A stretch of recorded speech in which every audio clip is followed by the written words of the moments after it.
If you're trying to figure out where to live in the East Bay, it can get overwhelming really fast. There are dozens of cities, hundreds of neighborhoods, and every one of them has a different vibe, different schools, and very different price points. So in this video, I'm going to walk you through 9 great places for families along one of the most important corridors in the East Bay. We're starting down south in Fremont, working our way north through Newark, Union City, and Hayward, and then we're gonna be heading east into the 580 corridor towards Castro Valley and into the Tri-Valley. For each place, I'll break down where it is, what the schools are like, why families choose to live there, and what you can realistically expect to pay for a home today. And if you live in one of these areas or think that I missed a great neighborhood, drop it in the comments because I always like hearing from what locals think. We're going to start down in Fremont, which sits on the southern end of the East Bay along the 880 corridor, right before Silicon Valley. For a lot of families relocating to the Bay Area, Fremont is one of the very first places they look because it offers a mix of strong schools, established neighborhoods, and relative easy access to tech jobs in places like San Jose, Sunnyvale, and even parts of the peninsula. When it comes to schools, this is really where Fremont stands out. The Fremont Unified School District is one of the main reasons families target this area, and it's consistently ranked among the stronger districts in the East Bay. Areas like Mission San Jose and Irvington in particular tend to draw a lot of attention from buyers who are really prioritizing education. You'll also see a strong emphasis on STEM and college preparation across many of the schools, which is another reason Fremont ends up being one of the first places people look when they're moving into the area. One of the things families love about Fremont is that it has a really balanced suburban feel. You have large parks, hiking trails in the hills, in family-friendly areas like Central Park and Lake Elizabeth, which is one of the biggest recreational hubs in the city. There are also a lot of youth sports leagues, cultural communities, and neighborhood parks that make it easy for kids to stay active. Fremont also has the advantage of location.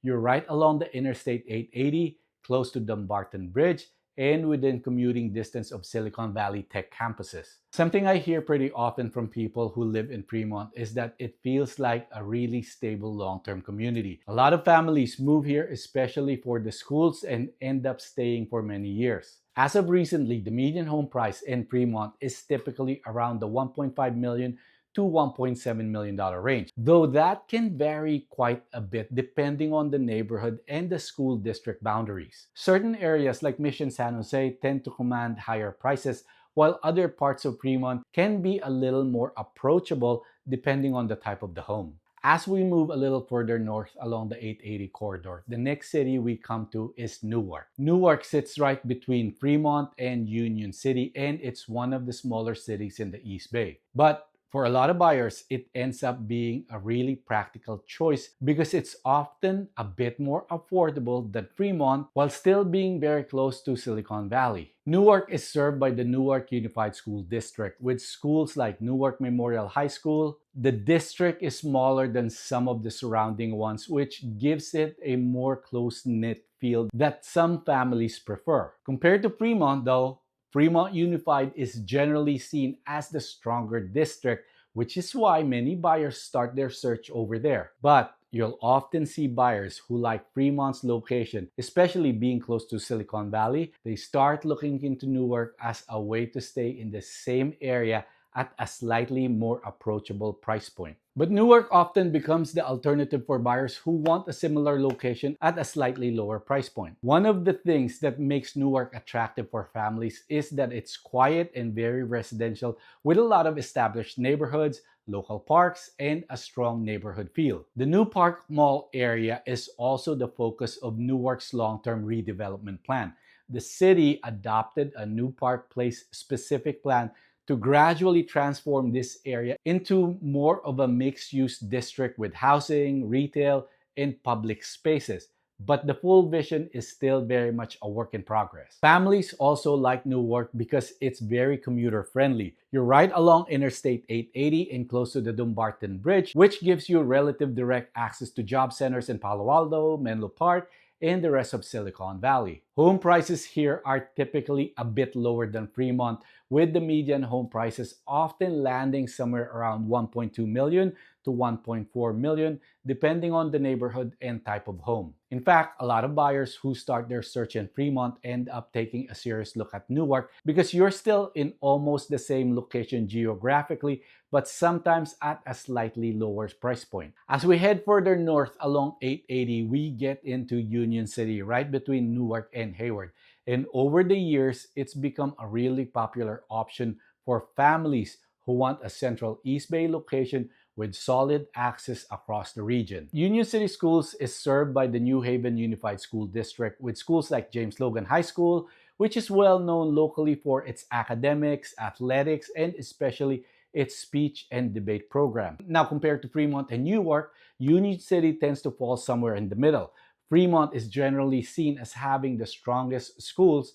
Newark is a bit more close-knit, and Union City offers a balance between the two. For a lot of buyers, it ends up being less about chasing the top-rated schools and more about finding that combination of location, commute, and overall value. One of the things families like about Union City is that it offers a really central location in the Bay Area. From here, you can reach Silicon Valley, Oakland, or the Peninsula without being too far from any of them. Union City is also home to Union Landing, one of the largest retail and entertainment centers in this part of the East Bay, with restaurants, shoppings, and a movie theater. Another big advantage is public transit. The city has the Union City Station, which gives commuters access to BART and makes it possible to reach places like Oakland, San Francisco, and other parts of the Bay Area without relying entirely on a car. A lot of families who settle in Union City say they appreciate the diverse community and neighborhood feel, along with the convenience of being close to both major highways and transit options. Home prices in Union City are generally a bit more approachable than Fremont, with median home prices often landing somewhere around 1.1 million to 1.3 million, depending on the neighborhood and the size of the home. For buyers trying to stay in the southern East Bay while keeping their commute manageable, Union City often ends up being a strong middle ground option. As we continue heading north along the 880 corridor, the next city we come across is Hayward. It's one of the larger cities in this part of the East Bay, and what makes it especially interesting for buyers is the variety. You've got areas closer to the San Mateo Bridge that are great for peninsula commuters, more established neighborhoods along the flatlands, and then once you head up into the Hayward Hills, you get a completely different feel, including communities like Stonebrae with newer homes, views, and even gated areas. So depending on where you are in Hayward, the lifestyle and the price point can look very different. Now, when it comes to schools, this is probably one of the trade-offs with Hayward.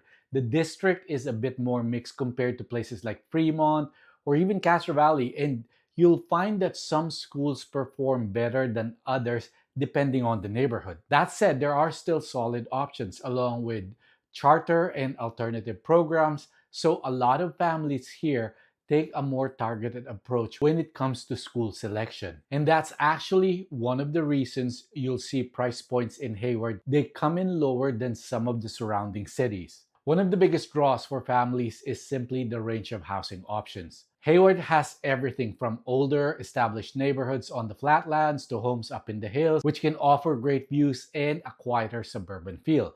The city is also home to California East Bay, or for us older folks, California State Hayward. This adds a bit of a college town element and brings additional amenities and energy to the area. From a location standpoint, Hayward is very central. You've got access to Interstate 880, Highway 92, and multiple BART stations including Hayward Station and South Hayward, making it easier to commute to Oakland, San Francisco, or Silicon Valley. A lot of families who choose Hayward say they like the flexibility it offers. You can get more space for your money here compared to cities further south, and you still have access to the rest of the Bay Area. Home prices in Hayward typically fall below Fremont and Union City, with median home prices often landing somewhere around the high 800,000 to 1 million, depending on the neighborhood and type of home. For buyers who want to stay in the southern East Bay but are looking for a more attainable price point, Hayward is often one of the cities that comes into the conversation. Now, right next to Hayward, you've got San Lorenzo, which is a smaller, unincorporated community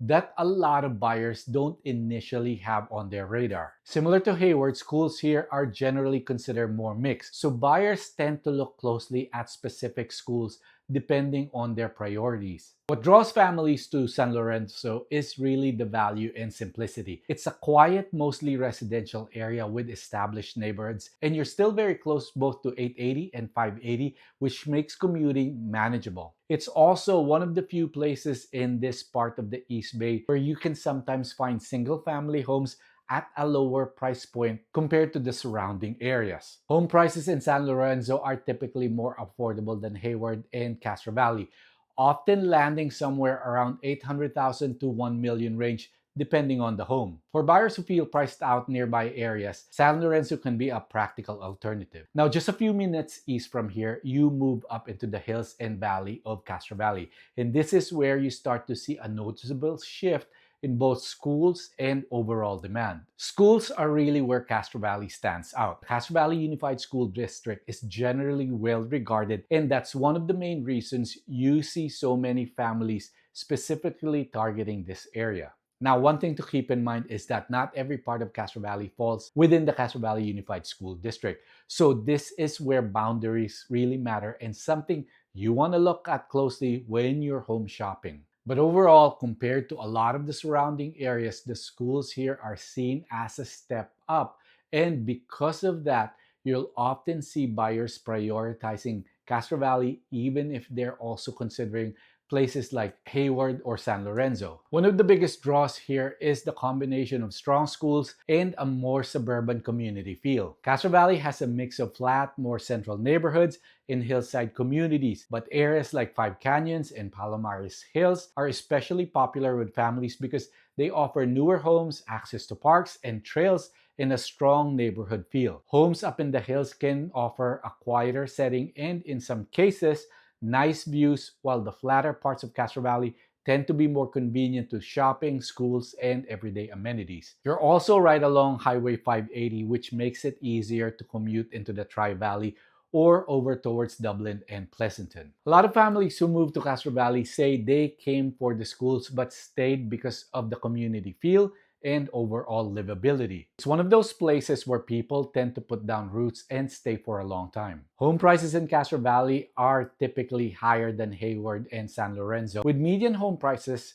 often landing somewhere around 1 million to 1.3 million, depending on the neighborhood and the home. For many buyers, Castro Valley represents that balance between strong schools, location, and a more suburban lifestyle, which is why demand here tends to stay pretty consistent. As we continue heading east along the 580 corridor, we get into the Tri-Valley, starting with Dublin, a city that's seen a ton of growth over the past couple of decades and has become a really popular choice for families looking for newer homes, good schools, and strong access to the rest of the Bay Area. When it comes to schools, Dublin is another area that performs really well. The Dublin Unified School District is generally highly regarded, and that's one of the big reasons you see so many families targeting this area. Schools like Dublin High School, along with many of the newer elementary and middle schools, are consistently rated well, and the district has a strong reputation overall. For a lot of buyers, especially those relocating from outside the Bay Area,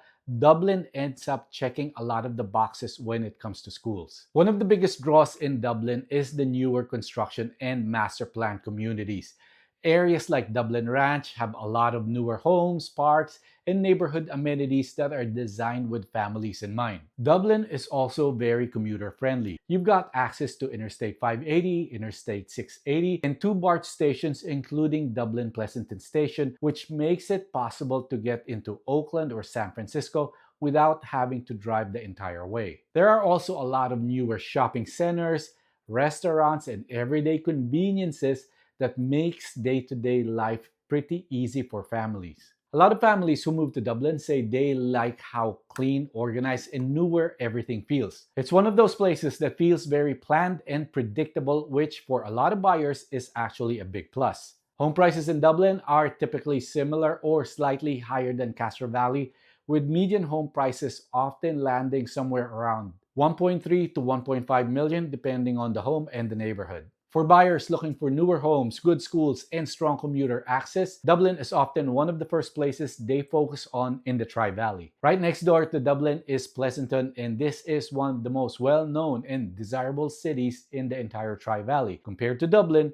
Pleasanton has a more established feel with mature neighborhoods, a historic downtown, and a reputation that consistently draws families from all over the Bay Area. When it comes to schools, this is one of the areas where Pleasanton really stands out. The Pleasanton Unified School District is widely considered one of the strongest in the East Bay, and that's a big reason why so many families specifically target the cities. Schools like Foothill High School and Amador Valley High School consistently perform at a high level, and the district overall has a really strong reputation. Because of that, Pleasanton tends to stay in high demand, especially among buyers who are prioritizing schools. One of the biggest draws in Pleasanton is the overall lifestyle.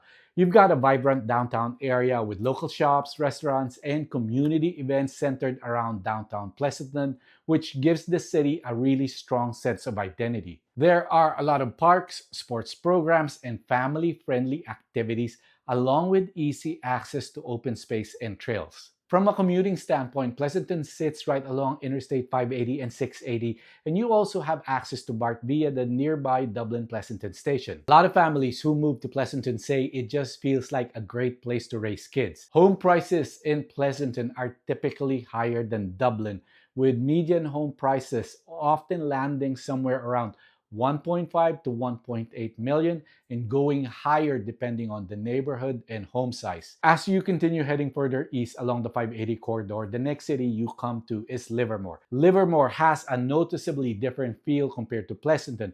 It's a little more spread out and a bit more relaxed, and for a lot of families, it offers more space both inside and outside the home. When it comes to schools, Livermore is still a strong option, but it has a slightly different feel compared to places like Pleasanton. The Livermore Valley Joint Unified School District is generally well regarded, with schools like Granada High School and Livermore High School performing very well. But what a lot of families like is that it tends to feel a little more balanced and less high pressure, while still offering a solid academic environment. One of the biggest draws in Livermore is simply space and lifestyle. Homes here tend to sit on slightly larger lots compared to Pleasanton and Dublin, and you also have more access to open land and outdoor activities. Livermore is also well known for its wine country, with a number of local wineries and outdoor spots that gives the area a more relaxed, almost small town feel